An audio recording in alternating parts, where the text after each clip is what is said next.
নমস্কার, ঝুমার রন্ধনশালাতে আপনাদের সকলকে স্বাগত জানাই। আজকে আমি আপনাদের জন্য নতুন একটি রেসিপি নিয়ে চলে এসেছি। আজকে আমি বানাবো কাতলা মাছের কালিয়া। চলুন রেসিপিটি শুরু করা যাক। এখানে আমি 9 পিস কাতলা মাছ নিয়ে নিয়েছি। এর মধ্যে দিয়ে দিচ্ছি নুন, দিয়ে দিচ্ছি হলুদ গুঁড়ো। এবার মাছের মধ্যে হলুদ আর নুন ভালো করে মাখিয়ে নিচ্ছি।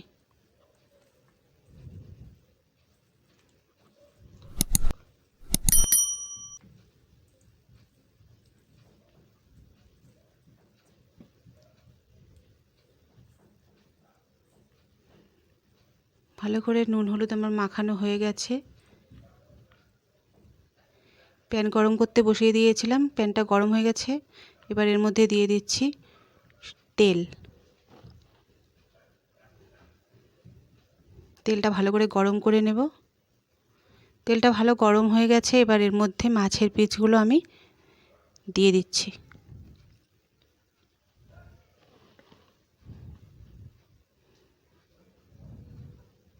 এক এক করে আমি সব মাছের পিসগুলো এর মধ্যে দিয়ে দিচ্ছি।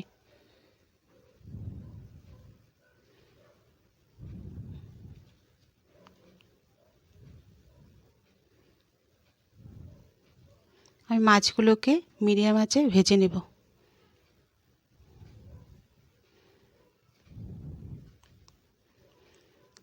এক সাইড মাছের পিস ভাজা হয়ে গেছে। এক এক করে সব মাছের পিসগুলো আমি উল্টে দেব।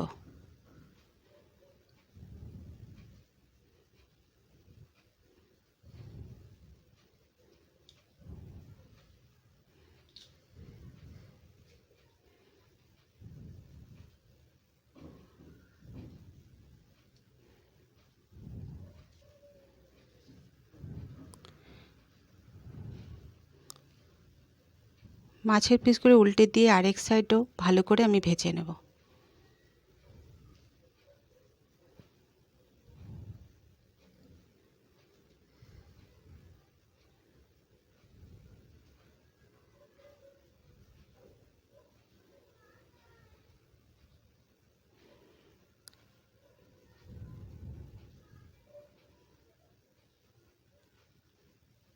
আরেক সাইডও আমার ভালো করে ভাজা হয়ে গেছে। এবার এক এক করে মাছের পিসগুলো আমি নামিয়ে নেব।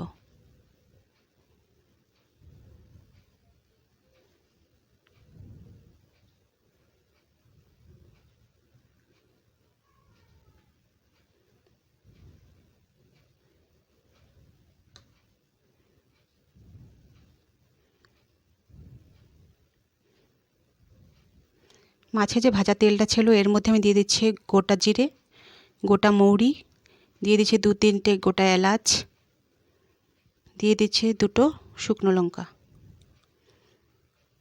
এবার ফোড়নটাকে আমি নেড়ে ভালো করে ভেজে নিচ্ছি। এবার এর মধ্যে দিয়ে দিচ্ছি আমি পেঁয়াজ কুচি। পেঁয়াজগুলোকে হালকা করে নেড়ে নিয়ে ভেজে নেব।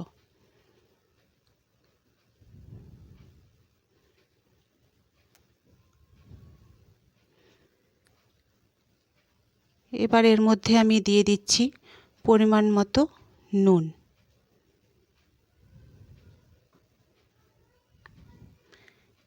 আর দিয়ে দেব হলুদ গুঁড়ো।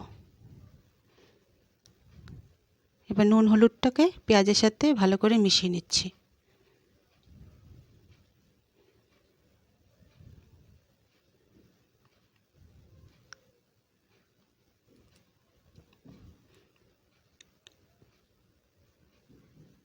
এবার এর মধ্যে দিয়ে দিচ্ছি আদা রসুন পেস্ট। এভাবে নেড়ে নিয়ে মশলাটাকে কষাতে থাকবো।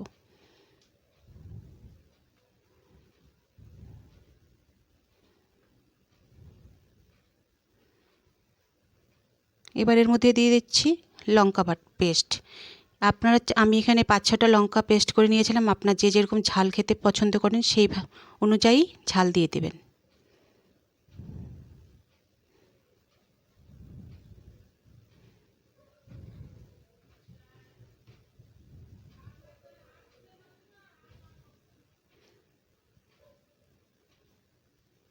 এবার এর মধ্যে দিয়ে দিচ্ছি আমি টমেটো পেস্ট।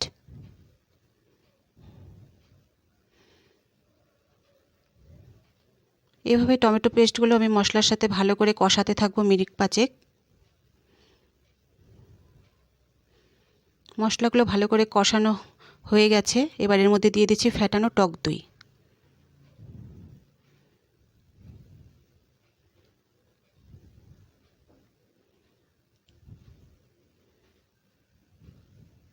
এবারের মধ্যে দিয়েছি অল্প পরিমাণে চিনি।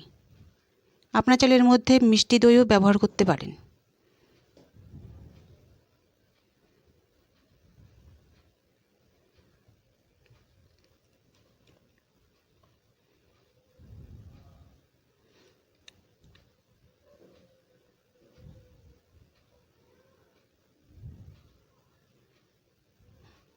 এবার এর মধ্যে দিয়েছি কাশ্মীরি লঙ্কার গুঁড়ো, দিয়ে দিচ্ছি জিরের গুঁড়ো। এভাবেই নেড়ে নিয়ে মশলাগুলোকে ভালো করে মিশিয়ে নিচ্ছি আমি। মশলাগুলো থেকে দারুণ একটা সেন্ট বেরিয়েছে।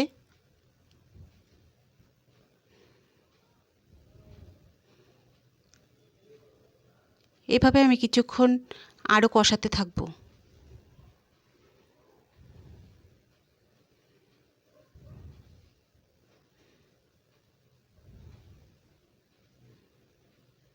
কষানো হয়ে গেছে। এবার এর মধ্যে দিয়ে দিচ্ছি আমি পরিমাণ মতন জল।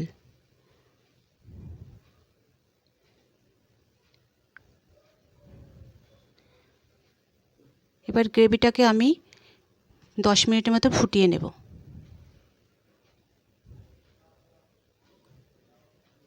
দেখুন গ্রেভিটা কি সুন্দর ফুটে গেছে। এবার আমি ভাজা মাছগুলো এর মধ্যে দিয়ে দিচ্ছি।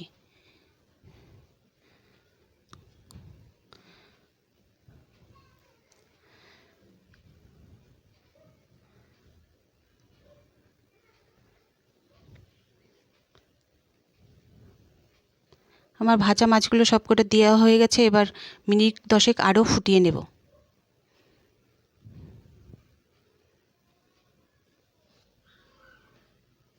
এই মিনিট 10 ফোটানো হয়ে গেছে। এবার উপর থেকে ছড়িয়ে দিচ্ছি গুঁড়ো গরম মশলা।